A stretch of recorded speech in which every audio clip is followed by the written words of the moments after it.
too small, I got big dreams. Hey everybody, welcome back to Pun Fun.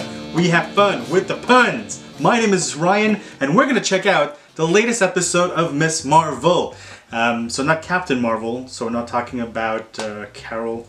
We're actually talking about Kamala Khan. So she is the latest Miss Marvel from since 2014. Her comic books have been a crazy success. And I mean, she even almost has her own video game. Because I mean, if you play the Avengers game, which came out very recently, I mean, she's basically the main character almost from beginning to end. So, I mean, why not? And there's actually elements from that game that we see in the trailer as well.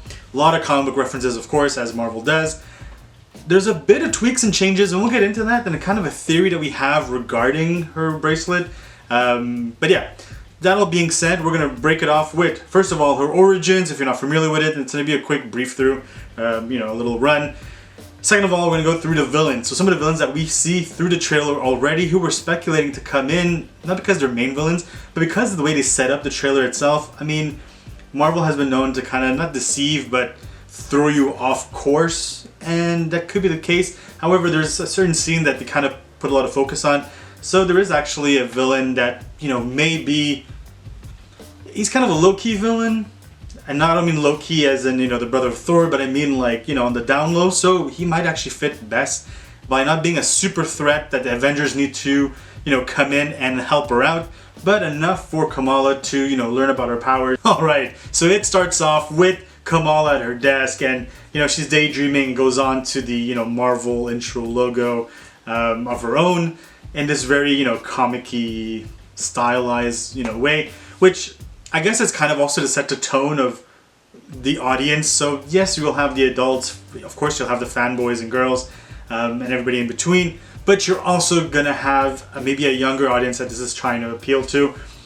That being said, I mean, she's also a younger, character in this story, so it would make sense that it also reflects, her world, to have her in this like, the Batman scenario where she's like, comes in with her boots and stuff and it's like, I miss. It doesn't make sense. Having this, light and very cartoony world, it fits perfectly and it matches so well with the book. So besides the stylized, intro and the aesthetics that they chose, there is definitely an homage to the author herself. So you have Gwendolyn Willow Wilson. So her initials actually appear on the principal's placard. But also at the very beginning, you had the history book with the Sphinx at the beginning, or the front cover, which might be an homage to not only her first graphic novel, which was Cairo.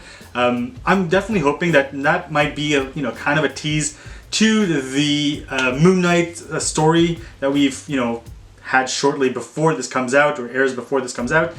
And again, I would love maybe a little Rama-tut, thrown in here at some point, just a little mention, hey, done, love it. Let's get some more backstory on Kamala Khan. So Kamala Khan has the dormant gene from the Inhumans, and in this case, all they needed was a catalyst to basically awaken it. In this case, it was the Terrigen gas that kind of cocoons her, and then she becomes, Miss Marvel. She uses her powers, and a lot of people would think that, well, I mean, even when I first saw the character, I didn't necessarily go ahead and read it as soon as it came out. I did pique my interest as, there's a lot of talk about it back, 2014-15, I guess. Did get to read it, and I mean, I thought it was her just becoming Giant Man and, Ant-Man. However, it isn't. She's able to expand the molecules around her, body or self, and basically that gives like, the big hands or big legs or long, capable to stretch or become, a giant if she needs to.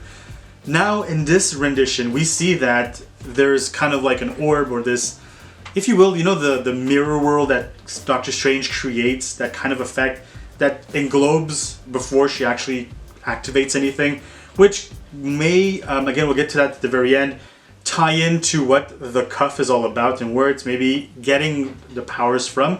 So again, hint, it might be from the quantum world, but I'm going to show you how it ties in to other artifacts that we've seen throughout the MCU already. Now, she becomes, Miss Marvel, and she, daydreams of like, oh, if this can happen, maybe all my other dreams can come true, which hopefully it does. And I mean, in the book, it doesn't always work out in her favor, but just enough, that she can go by and she meets the Avengers, and some of her bigger dreams do come true, I would say. I do see her with her Avengers shirt, well, you know, with some of the female Avengers from, you know, maybe the A-Force. We're definitely hoping that actually takes place or occurs and not just an Easter egg. That would be crazy, that'd be amazing. Now, as we go further along, you know, she does find the bracelet, and when she's about to, you know, either fight or maybe there's a moment or something that triggers and she has to, you know, revert into this other world, I'm thinking that that device actually takes her within the, like, it does a quantum leap, if you will, and brings her into this other universe that may be overlaying or like juxtaposed right onto our own universe. That in this universe she may be already, you know, Miss Marvel, or there is a Miss Marvel that's looking for, you know, her actual amulet or to become. Anyways, what I'm trying to say is that I don't think what's happening in her own, you know, world or universe is. I think it's going to be like an amalgamation of these two worlds, and I know we're like super on this like multiverse train, and I'm hoping that's kind of where we're going, kind of like the Stranger Things, but instead of going through like, you know, trees and tunnels, they're able to just like use the device and leap in and out of this, you know, kind of worlds. I would also think the reason why she has the kind of quantum-esque, you know, glow around her, or to be able to control it by making platforms, is maybe because that device within this world, you know, gives her an amongst amounts of powers. So kind of like if you have Goku, who is on, you know, his own planet, but if he was here on Earth, you know, his powers are doubled and he's able to manipulate certain things. So that's how I would see it, or Superman, if you will, if you're not familiar with that show, which I don't see how you could not be.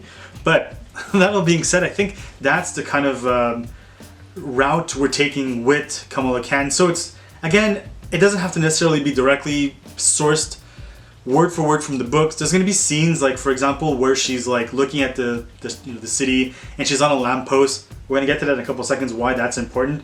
But from the issue, was it Miss Marvel issue 5, I believe 2014, if not 15. But yeah, it's going to be a cool direction. However, I want to see, like, what's the purpose? Like, does she have to save two worlds then? And will that be, like, feasible for somebody who's now discovering their powers at that age as well? Maybe my theory is a bit overblown, but I think there's a bit of merit to it, and I'll explain again at the very end why there's another element that kind of confirms it. Anyways, we do see her, you know, in the Bollywood and having herself a great time, and her costume that is exactly like Captain Marvel, but having those elements, and again, those weren't thrown in because of, you know, people were saying, oh, it's a not a gimmicky kind of thing, but, you know, they had to, or it was, you know, for the culture they had to do it. No, I mean, could be, but the comics themselves actually do have a scene where she goes and she has this Bollywood-esque, you know, scenario with her parents and herself, and there's even Loki on this like giant elephant.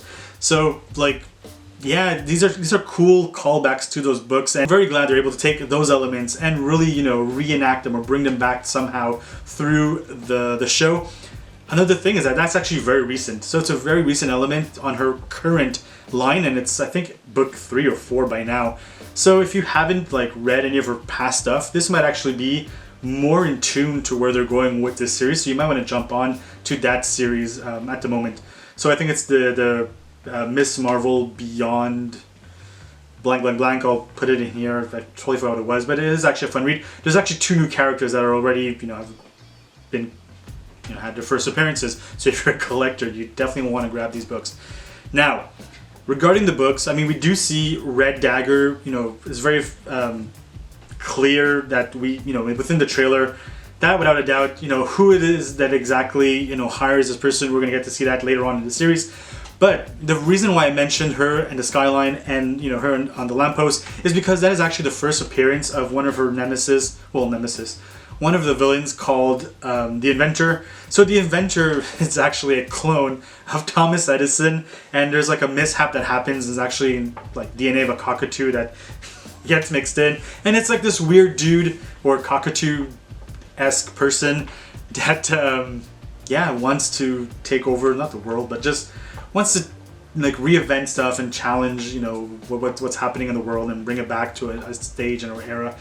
But the thing with that is that because it's such a minor character and he got killed off very quickly, they can now like use that person for whatever it is they want. It can be like somebody who's in our mind, or that's only in that, you know, alternative universe. So this like cockatoo type, you know, being or monster. So that's why I would definitely think this is something that would bring back. And because they actually took time to, you know, maybe because it was a cool cover, maybe I'm looking way into it. Maybe, you know, we have our silver tin foil on, our foil hat on.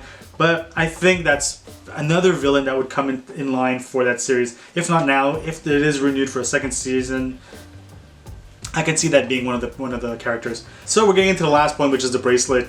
I mean, it could be the Negabands in the sense that like she like they may want to remove the you know the Negaverse and maybe or the negative verse and you know mix it into the quantum realm and maybe just simplify it for everybody and just for the MCU that you know there's lots of portals and lots of ways to get into the into the quantum realm. I mean that would also work for Kang. So Kang the Conqueror may also have certain devices like these that, you know, help him go in and out of the quantum realm, you know. So I can see that being one thing. Another element that I think, you know, is helping us understand what these like tools or keys are for is also the 10 rings from the Shang-Chi and the 10 rings. Because there's a beacon that was, you know, lit onto it, it may be a map that actually gives you a direction towards, you know, how to get into the quantum realm, other than using, you know, the bus, not the bus, but the van. And yeah, I mean, the same way that like, I mean, Marvel likes to, you know, borrow stuff from the Star Wars world and, you know, mishmash and vice versa. So I can see this being like R2-D2 with that data and, you know, he has the map of where it needs to be. And they said it was a beacon for what? So again, I think that's really just a map to get onto or get towards the quantum realm, and those bands can actually help navigate and maybe survive within those realms. So that can be a definite way for her to now, you know, meet up with the other Miss Marvels who may be, you know, on the verge of fighting a threat that is, you know, within the quantum realm. So having Monica Rambeau being able to see different phases of, you know, different universes and able to go into pocket universes and come out like we saw in WandaVision. And then we also have Captain Marvel, who, I mean, yeah, I don't see how she wouldn't be able to go in. There's going to be a way, or I don't know. They're going to find a way to bring her in. If not, there's going to be the other Captain Marvel, Miss Marvels, like Star, and I can definitely see how this would definitely work. If not, it would be other Miss Marvels. So that's another thing with the latest rendition, is that we do see there's other Miss Marvels like her that are in the same stage and step, and they're, you know, obviously different shape, form, and whatever. They may also, you know, come in through that same gate and meet up and create this whole new Miss Marvel, you know, lineup. Again, a lot of speculations, and we're hoping that most of these are right. But for the bracelet, there's also the fact that, you know, the original comic books, so this is going back to Captain Marvel's time, there was a successor, well, not successor, but something before her, which was Mar-Vell. So Mar-Vell, not Marvel, but Mar-Vell, came on to find a successor to, you know, take on the powers because he was dying out. Had given the bracelets that, you know, contained the power of Captain Marvel, and those powers were bestowed onto that person.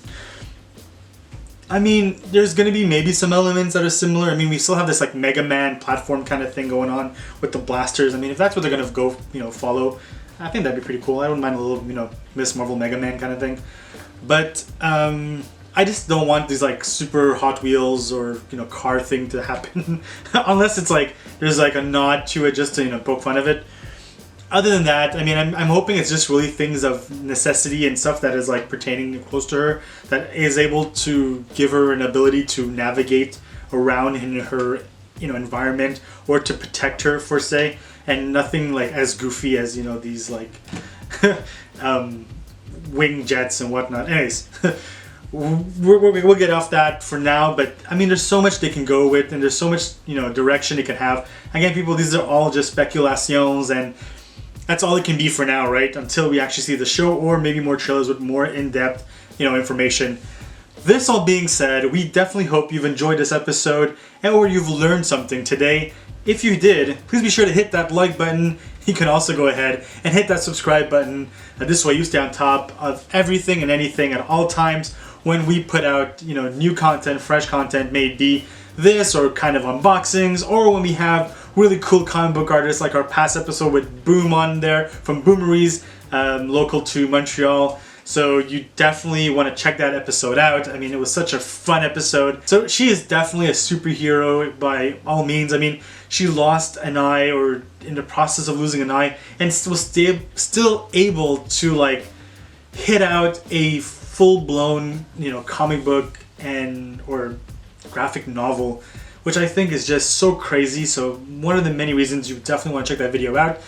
Speaking of our comic book and local comic book artists, we're going to be at the Toronto Comic Con convention, so you definitely want to check us out. We're most likely going to be within the artist aisle. I mean, we don't have a booth just because, well, we don't have a booth, but we're most likely going to be chatting it up with all of the artists that are going to be there, as we usually do. And you can always come and check us out. We'd be more than happy to talk about anything comic book oriented or anything Team Fun Fun oriented. And we have stickers to give away, so you definitely want to check us out if you're in the area. And yeah, I mean, it's been such a long time. We haven't had a show, with all people and nerds in the community coming all together just to have a great time and honor, the artists and honor the arts, the comics, and the atmosphere. It's gonna be such a great time. Anyways, we're super excited. We hope you are too. Take it easy, guys. Peace.